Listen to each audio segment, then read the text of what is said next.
Morning student class 8th बच्चे, ये आपका चैप्टर नंबर 4 है और उसका टॉपिक है स्ट्रेस मैनेजमेंट।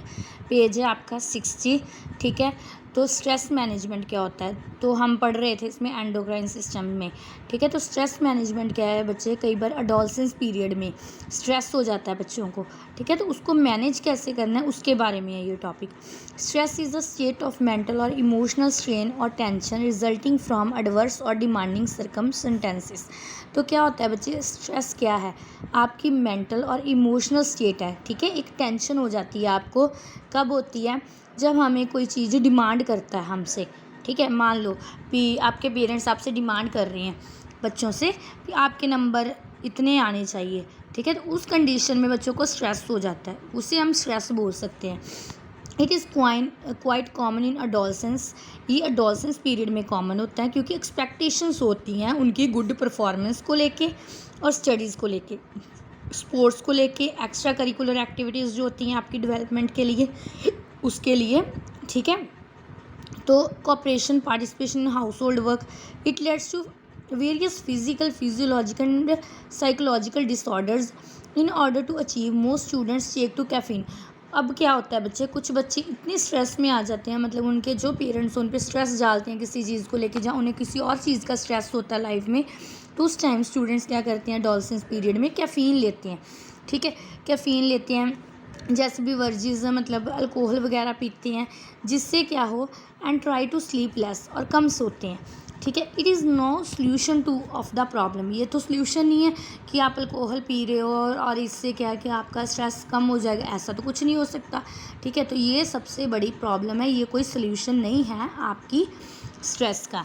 तो क्या लिखा है, it is better to write down what bothers the students and make him her stressed. अब क्या करना चाहिए, आपको राइट डाउन करना चाहिए कि हम क्या कर सकते हैं अपने स्ट्रेस को कम करने के लिए। Once you know the cause you can easily pick up technique to remove stress. सबसे पहले क्या करना चाहिए कि हमें कॉज ढूंढना चाहिए कि कारण क्या है उस स्ट्रेस का और उसे रिमूव कैसे करना है। Never try to conceal the feeling bothering you, it is better to talk. आपको टॉक मीन्स आपको बातचीत करनी चाहिए, हंसना चाहिए, क्राई एंड एक्सप्रेस एंगर। कई बार क्या होता है कि कुछ बच्चे गुमसुम हो जाते हैं, ठीक है, बोलते ही नहीं है कुछ। अगर आप कुछ बताओगे नहीं तो पता कैसे चलेगा, तो आप हंस के, रो के अपनी फीलिंग्स एक्सप्रेस कर सकते हो। Friends, families members, counselors can pick up the thread and will be able to help you in coming out of the stress. जो आपके फैमिली हैं, जो आपके फ्रेंड्स हैं बच्चे, जो आपके नेबर्स हैं, ये मेंबर्स हैं जो आपके, ये क्या कर सकते हैं, आपके स्ट्रेस को मैनेज कर सकते हैं, वो आपके स्ट्रेस को दूर कर सकते हैं अगर आप उनसे बात करते हो तो। नेक्स्ट है बच्चे मेथड्स। तो मेथड्स क्या होते हैं स्ट्रेस मैनेजमेंट के, क्या करना चाहिए। फर्स्ट है yoga. It's a group of physical and mental practices that relieve one of the mental turbulence and physical infirmity। तो क्या योगा सबसे बड़ी और अच्छी एक्सरसाइज है, फिजिकल प्रैक्टिस है, जिससे क्या होगा बच्चे कि क्या होगा कि आपको रिलीफ मिलेगा थोड़ा। पतंजलि द एशियंट संत, पतंजलि आपने सुना ही होगा नेम, ये एशियंट संत थे, महान संत थे पहले, who pen down the various exercise of yoga has called it a technique to control activities of mind. उन्होंने बोला था कि अगर हम योगा करते हैं तो इससे क्या होता है कि जो हमारा माइंड है उसकी काफ़ी एक्टिविटीज़ क्या है, कंट्रोल में रहती हैं। In yoga there is period of controlled breathing in a proper posture. हम क्या करते हैं कि प्रॉपर पोस्चर में हम अपनी ब्रीथिंग को भी कंट्रोल करते हैं, जैसे वो बोलते हैं ना कि सांस लो, सांस फिर छोड़ो, ठीक है, ऐसे करके। The posture provide exercise to internal organ. इससे क्या होता है कि जो हमारे इंटरनल ऑर्गन्स हैं, इससे उनकी भी एक्सरसाइज होती है। Simultaneously a yoga student tries to concentrate. इससे क्या होता है कि जो योगा स्टूडेंट है वो कंसनट्रेट करता है, जो भी योगा कर रहा है ना बच्चे, उसकी कंसनट्रेशन पावर बढ़ जाती है। ठीक है, इससे क्या होता है कि आपकी जो मेंटल, जो आपकी स्थिति है, ठीक है, जो मेंटली है, आप थोड़ा रिलीफ मिलता है। Physical exercise of yoga provide strength. Physical exercise of yoga, yoga करते हो तो इससे स्ट्रेंथ मिलती है, एज वेल एज रिलैक्सेशन मिलती है आपके बॉडी पार्ट्स को। नेक्स्ट है मेडिटेशन। मेडिटेशन में क्या है कि आप बैठते हो, ठीक है, आप बैठ के ध्यान लगाते हो आप, मेडिटेशन वो होती है।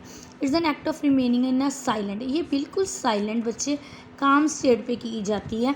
For a period of time, कुछ टाइम के लिए, concentrating on imaginary feeling, sound, breathing etcetera, with और without reciting hymns meditation give a feeling of calmness and relaxation. अगर आप बिल्कुल आप करके देखना कई बार, बिल्कुल शांत जगह पे बैठना, अपनी आँखें मतलब अपनी आइज़ को क्लोज़ करना है। अगर आप बिल्कुल ध्यान से अपने अंदर मतलब कि सुनोगे अपने आप को, तो इससे आपको थोड़ी रिलैक्सेशन फ़ील होगी, ठीक है। कई बार हम इतने स्ट्रेस हो जाते हैं, हम इतना काम बढ़ जाता है हमारा, बिल्कुल हमें कुछ अच्छा नहीं लगता, तो उससे मेडिटेशन बहुत बढ़िया है, ठीक है। नेक्स्ट बच्चे टाइम मैनेजमेंट कैसे करना है। It is the most important part है ये आपका of the working of an adolescent. The student should divide time. आपने क्या करना है, अपने टाइम को डिवाइड कर लो स्टडीज़ एंड अदर एक्टिविटीज़ के लिए। Elimination of distraction is a must. Study time has to be divided subject wise into homework and revision. आपने उसको डिवाइड करना है, कर लेना और रिवीजन करनी है फिर उनकी। Work for weekend should also be checked out. फिर आपने वीकेंड में अपना काम चेक करना है। No work should be kept pending. कोई काम पेंडिंग नहीं रखना। Rather time management for study should be such that additional requirement can be easily met. इससे क्या होता है कि जब आपका टाइम मैनेज होगा तो आप सब कुछ अच्छे से कर पाओगे, ठीक है। नेक्स्ट है आपका रैशनल थिंकिंग क्या होती है। It's a way of thinking out a problem with reason और logic, giving both positive and negative points and without basis और प्रीड जस्टिस अगेंस्ट एनीबॉडी। अब क्या आपने सोचना है कैसे है, आपने ये नहीं कि आपने कोई चीज़ है नहीं भाई ये तो नेगेटिव है, ये भी हम हर एक चीज़ के बारे में नेगेटिव नहीं सोच सकते। कुछ पॉजिटिव पॉइंट्स भी होते हैं, कुछ बंदे बहुत नेगेटिव होते हैं, ठीक है। नहीं ऐसा नहीं होगा, ऐसा ही होगा, मतलब गलती सोचते हैं, ठीक है। तो पॉजिटिव नेगेटिव दोनों चीज़ें होती हैं। तो रैशनल थिंकिंग रखनी है आपने, फिर उसको सोच के फिर आपने कंक्लूजन पे आना है और कॉन्फिडेंट रहना है अपनी चॉइसेस पे। Sports participation in sports not only provides you with exercise but also relaxation, companionship, rivalry, yelling and laughing, all which। इसमें क्या लिखा है बच्चे, जो स्पोर्ट्स होते हैं, स्पोर्ट्स में अगर आप पार्टिसिपेट करते हो इससे आपका स्ट्रेस मैनेजमेंट होता है, आप एक्सरसाइज करते हो, आप रिलैक्स रहते हो, आपको पता चलता है कि आपने कैसे एक दूसरे से बिहेव करना है, आप टीम जो मेंबरशिप है मतलब कि टीम वर्क है वो भी सीखते हो, ठीक है। तो इससे क्या होता है कि आप अपनी फीलिंग्स भी एक दूसरे के साथ शेयर करते हो, तो इससे क्या है कि आपका स्ट्रेस मैनेज रहता है। Hobbies there are your personal source of relaxation. अब ये तो हॉबी सबकी अलग अलग होती है, मतलब कि कुछ लोग ऐसे हैं, कईयों को रीडिंग करने का मतलब कि हॉबी होती है, रीडिंग की हॉबी होती है, ठीक है। सबका अपना अपना ये इंटरेस्ट होता है। A hobby may lead to recognition, excellence and fame. कुछ को क्या होता है, फेम मिलता है इससे। म्यूज़िक की हॉबी होती है कईयों की, सिंगिंग की होती है, एक्टिंग की होती है, पेंटिंग, रीडिंग, राइटिंग और सम कॉमन हॉबीज़ हैं बच्चों की। इससे क्या आप स्ट्रेस मैनेज होता है, जब आप बैठते हो अपना काम जो आपको अच्छा लग रहा है वो करोगे तो आपका स्ट्रेस मतलब कि सही हो जाएगा, मैनेज हो गया।